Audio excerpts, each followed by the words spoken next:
Isso aí, voltamos e aí nós estávamos onde? Nós estávamos no tal do ato que precisa, não precisa de confirmação, se é composto, se é complexo, aquele papo todo.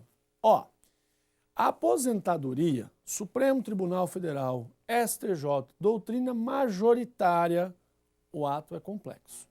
Então você vai seguir que a aposentadoria do servidor público é um ato complexo, uma vez que requer a confirmação no Tribunal de Contas.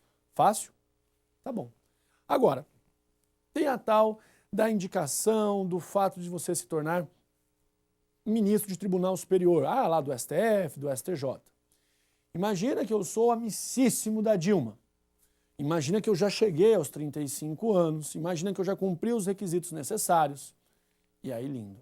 Falo, Dilma, arruma uma vaguinha ali, arruma uma boquinha no Supremo. Ela fala, tá ótimo, deixa algum dos velhinhos lá picarem a mula que eu tô dentro. Ótimo, perfeito, eu tô feliz da vida. Mas e suponha que eu seja o primeiro ser, né, desde que esse país existe, suponha que eu seja o primeiro a fazer o quê? Eu sou o primeiro a não ter a aprovação do Legislativo. Eu teria condição de ser ministro do Supremo? Não. Tomei uma cacetada na sabatina, tô fora. Né? Acho que nunca vai acontecer isso na história desse país, mas enfim. Imagina que tivesse acontecido. Ou então pensa o inverso. Eu chego no Sarney, né? Sarney é o Munhá, não morre nunca, né? Chego no Sarney e falo, e aí? Tô dentro? Falo, tranquilo. Só basta ter a indicação do presidente, você com certeza é o próximo ministro. Pois é, só que a Dilma não me indicou para o Supremo. Tem como eu ser ministro supremo? Não tem jeito. Então o que você está visualizando? Que aquela história de falar que para você ser ministro do Tribunal Superior o ato é composto, não é verdade. O ato é complexo, uma vez que eu somo um órgão, uma vontade, com outro órgão, com uma outra vontade, para que o ato exista, seja válido e produza efeitos. A confirmação do Legislativo, a confirmação na sabatina, não é uma condição de execuibilidade, tá bom? Porque só vai existir o ato com a conjugação desses órgãos, com a conjugação das vontades do Executivo mais a do Legislativo. Entendeu? Então essa é a posição atual, essa é a posição que nós evoluímos para alcançar o que é um ato complexo. Então falei da aposentadoria, falei da indicação, então logo da posse para ser ministro de Tribunal Superior, nós temos o quê? Nós temos ali uma reunião de atos complexos. Mais que isso, tem um macetinho que é muito bom, esse macetinho não é meu, eu uma vez li e, poxa, adotei. É ótimo, mas não é da minha criação, não. É a tal da chave e da fechadura. Esse conjunto, né, parece aula de chaveiro, esse conjunto chave e fechadura é uma vontade, é um órgão. Então, no ato simples, eu tenho uma chave para uma fechadura. Chave e fechadura é um órgão, é uma vontade. Com isso, o que eu consigo? Eu consigo destrancar a porta, ela abre e eu entro.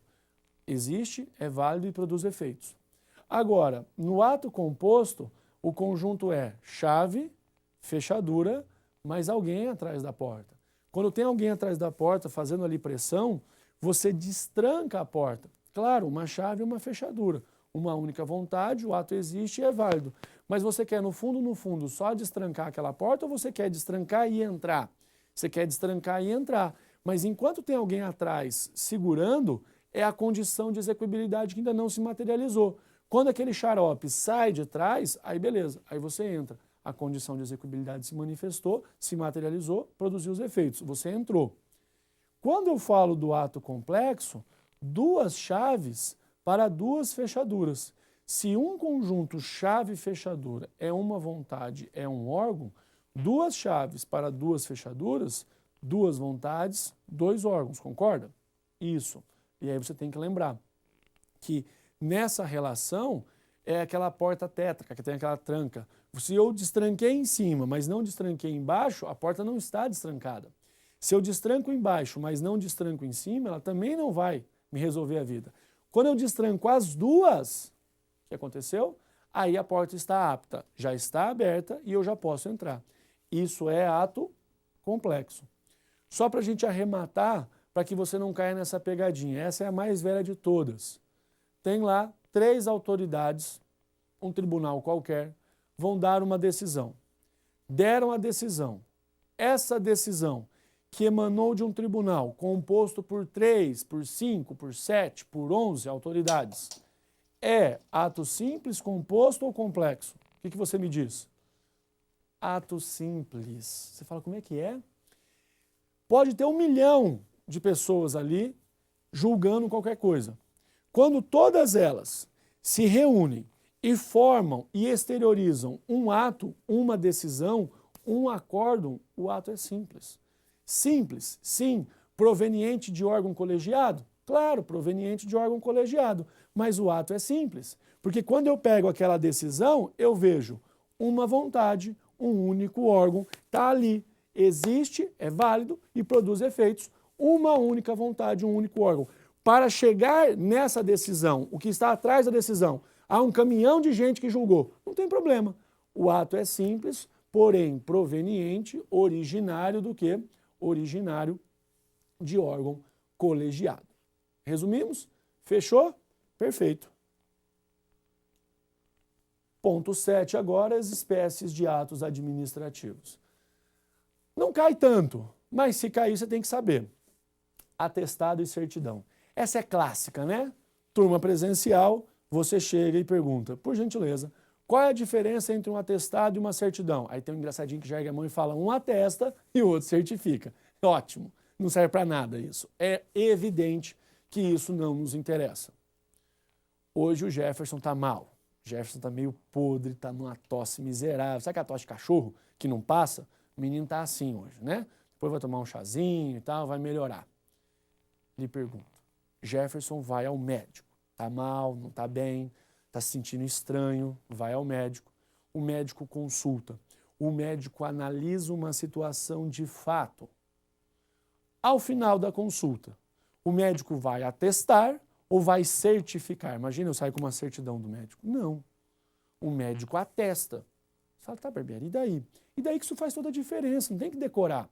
Se você foi ao médico e o médico visualiza aquela situação, ele confirma uma situação de fato, ele lhe dá um atestado. Então quer dizer que atestado nada mais é que a confirmação de uma situação fática. Isso. Jefferson está mal, está numa tosse miserável, o menino não está bem não. Ou vai ao médico, o médico atesta, de fato, não está legal, toma os remédios que senão você vai morrer. Pronto. Está resolvido, mas não vai morrer, né? Tá ótimo. Só uma tosse, pronto. Né? Fez um charminho, falou com a namorada, né? E está resolvido. Pegou um colo lá e fechou. Atestado é uma situação fática que foi confirmada e ali declarada. E certidão? Minha filha nasceu dia 7 de novembro de 2009, ano que o Flamengo foi campeão brasileiro. Então, Clara só me dá alegria, sorte e orgulho. Quando Clara nasce, ela teve o registro do seu nascimento. Toda a documentação necessária, inscreveram no livro próprio, está lá a Clara bem linda, né? Linda de bonita, perfeito. Eu chego e falo, preciso da certidão de nascimento da minha filha. O que o cartório faz? Ele pega aquele registro, não vai me dar o registro tem que ficar com ele. Ele espelha o registro e me entrega a certidão. Então, ótimo. Enquanto um atestado, só porque eu falei que o Jefferson está com tosse, ele desliga o ar, né? Só porque o atestado, ele vai atestar, vai confirmar uma situação de fato, a certidão é um registro, mas é espelhar esse registro. O registro está comigo, eu não posso dar para você. Tem que ficar comigo, a lei diz isso. Então eu vou espelhar esse registro e você fica como se estivesse com ele. Ah, então a certidão é o espelho de um registro prévio, é o espelho de um registro anterior. Isso mesmo. Perfeito. Imagina que o oficial de justiça, e essa é clássica, né? Você, futuro magistrado, promotor de justiça, delegado, defensor, procurador, você vai encontrar isso diariamente na sua vida. Oficial de justiça foi cumprir uma ordem judicial, uma intimação. Chega lá, cadê o réu? Olha daqui, olha dali, o pequeno corintiano se evadiu ou está dando migué. O que acontece? Não encontramos o sujeito. Ele volta e faz, em 99% dos casos, uma certidão nos autos. Aí eu lhe pergunto, se ele foi até a casa do sujeito, não o encontrou, ele confirmou uma situação de fato, concorda? Se ele confirma uma situação de fato, tem como ser certidão? E aí? Tem como ser certidão? Não dá. Tem que ser necessariamente um atestado. Ao invés de certificar nos autos, ele deveria atestar nos autos. Atesto que no dia tal, tal horário, fui até o endereço tal e lá chegando, fulano de tal não estava. Conversei com ciclano, deixei recado, voltei depois em tal dia, em tal horário e continuo não encontrando. Isso não pode ser certidão, porque se certidão fosse, você teria que me demonstrar cadê o registro prévio. Por que eu estou espelhando algo se não existe registro prévio? Certidão é de nascimento, é de imóveis, é de casamento, aí tudo bem. Então cuida com isso. Essa é a típica pergunta que derruba o candidato, por exemplo, em prova oral. É a típica pergunta que não vai mudar muito a sua vida, não vai mudar nada, a não ser para lhe colocar dentro da carreira que você deseja. Então, cuidado com isso, tá? Essa é a diferença entre atestado e certidão. Vamos falar de licença. A licença, você pode esquecer de tudo, desde que você lembre que ela é um ato vinculado. Você pode esquecer de tudo, desde que você lembre que a licença é um ato vinculado. Aí você fala, bom, Barbieri, se é ato vinculado, não tem margem de liberdade.